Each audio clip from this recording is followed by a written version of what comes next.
Shalom. I can't tell you how much of an honor it was for me to be asked by the Pearl family to do this. And I want to say to them how many people said to me when they've heard or read that I was coming, things that made it plain how they regarded the loss of your son as personal. Whether they were Jewish or not, whether they were Americans or not, whether they were interested in the First Amendment or whether they were journalists or not, there was something about the manner of his passing that will always remain with us. If I lived in an uncivilized society, today could have been for me a kind of martyr's day.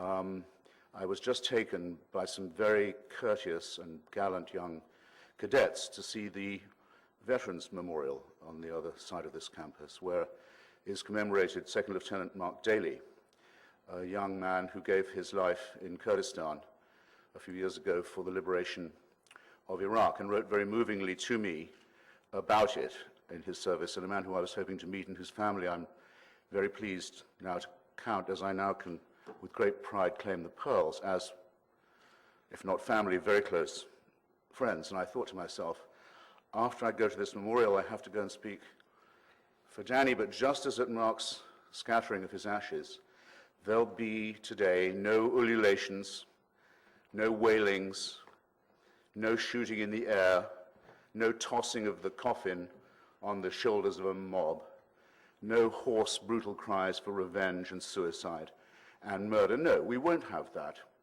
Instead, we'll have honest, decent, modest, brave people trying to deal with their grief and trying to apply reason to the crises that led to their deprivation.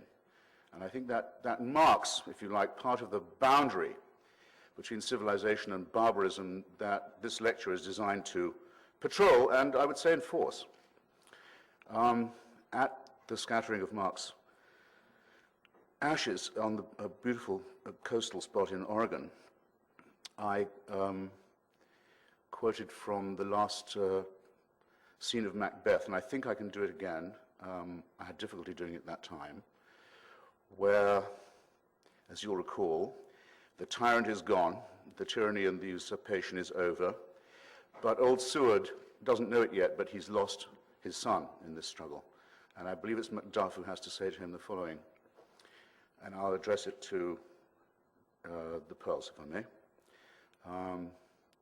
Your son, my lord, has paid a soldier's debt.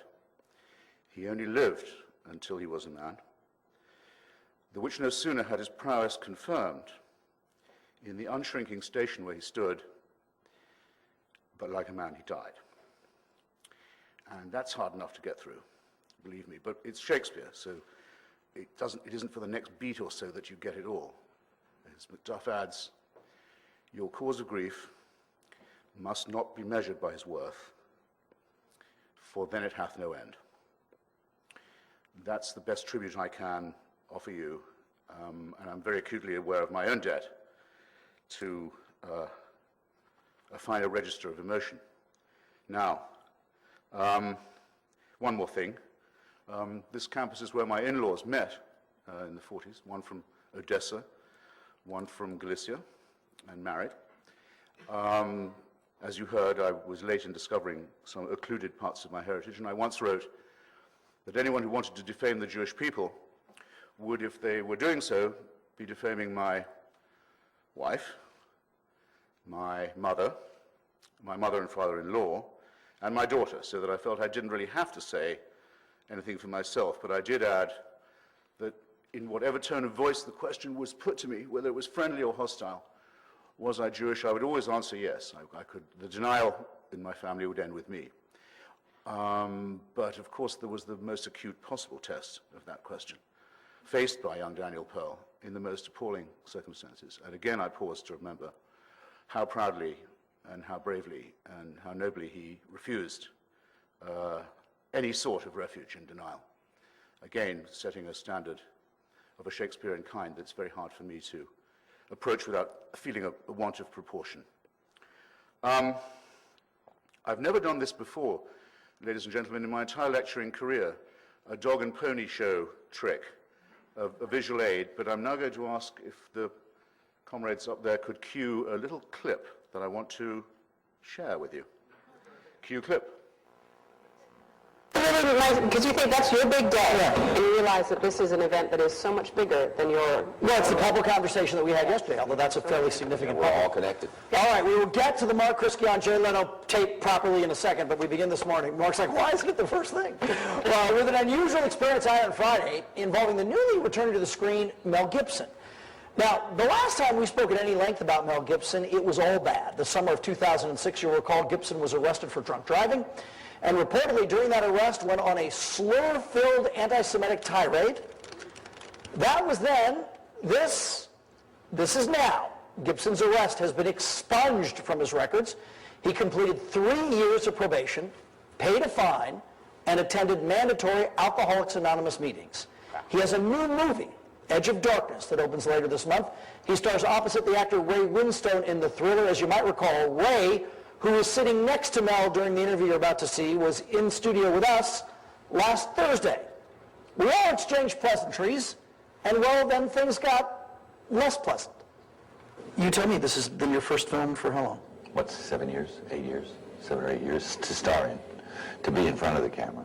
I chose to sort of walk away about 8 years ago because I felt I was getting a bit stale. And I came back with this because, I just felt it was time to get back in the saddle. Enough time had gone by. And honestly, it was the best piece of writing I'd seen. Some people are going to welcome you back, and other people are going to be like, he should never come back. Why? Because of what happened before. What happened before? The remarks that were attributed to you. That were attributed to me. Yeah. That I didn't necessarily make. Mm-hmm. Okay. But, I gather you have a dog in this fight. Pardon me? You have a dog in this fight? Or are you being impartial? You told me I'm trying to be impartial, I guess. Okay. Well, I'm back. And I hope it works out. And I hope people will graciously accept me back. See, now, when I left that interview, I was mad at myself, first, to be honest, because I simply didn't initially understand what he meant when he said, you have a dog in this fight. What's your interest in And then a this few fight? seconds later, when I did understand, I didn't speak up and say that as both a Jew and as a human being, I was really offended by what he said in 2006. And while there have been plenty of reports of private apologies and making amends, it never really seemed to me that he apologized, nor, as he did when we spoke, did it seem that Gibson contested the remarks, like he didn't actually say them. So frankly, I'm still conflicted, and I should have told him. Audiences, of course, will vote with their wallets and their feet when the movie opens at the end of the month. Yeah, being defensive is not the best way to handle things sometimes, huh? I guess not. I mean, You know what, though, when you sat in front of him what you didn't say said more. I think, Yeah. you know what, yeah. Okay. Oh, God, now I've got more sound than I need. How's that? All right, now, I think from that sordid little showbiz microcosm, I can derive a little introduction to what I want to say further. Notice first the look of chubby woe on the face of the interviewer, sharing his grief with his friends later, saying, you know what, for a while back there, I could almost believe he was calling me a Jew boy.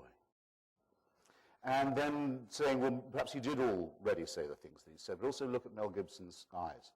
Look at that face. Look at the way he leans in. You're looking straight into the gun barrel of what I'm talking about. And you'll observe another thing. It's quite clearly, in his case, a matter of a mental disorder. It's a pathology. And it must mean a lot to him. I mean, clinicians will tell you, those who study schizophrenia and paranoia, that anti-Semitism very often presents as a very leading symptom of this kind of crack-up. But I don't think that's it either with Mel Gibson, or not entirely. And I certainly don't think it was the booze. I should say that if whiskey made you anti-Jewish, the Pearl family would not have invited me to be addressing it. What none of the questioners have ever asked Mel Gibson is, what are the origins of your furious, fanatical, decided hatred of the Jewish people? It would be very easy, if he was asked, to press him on this. He is a member of a Catholic schismatic faction, which has its own church paid for by him in Malibu, as good a place as any for the saving of souls, I dare say. And the guru and priest of this church is his father, Hutton Gibson, a mad idiot savant, whose books I have carefully read, and of whom Mel Gibson says that he's never known this man speak an untruth. Well, very well. Let me refer you to what Hutton Gibson said about Joseph Ratzinger when he was a cardinal. He was obliged to write one of those letters the Vatican occasionally has to produce, making nice with the Jews.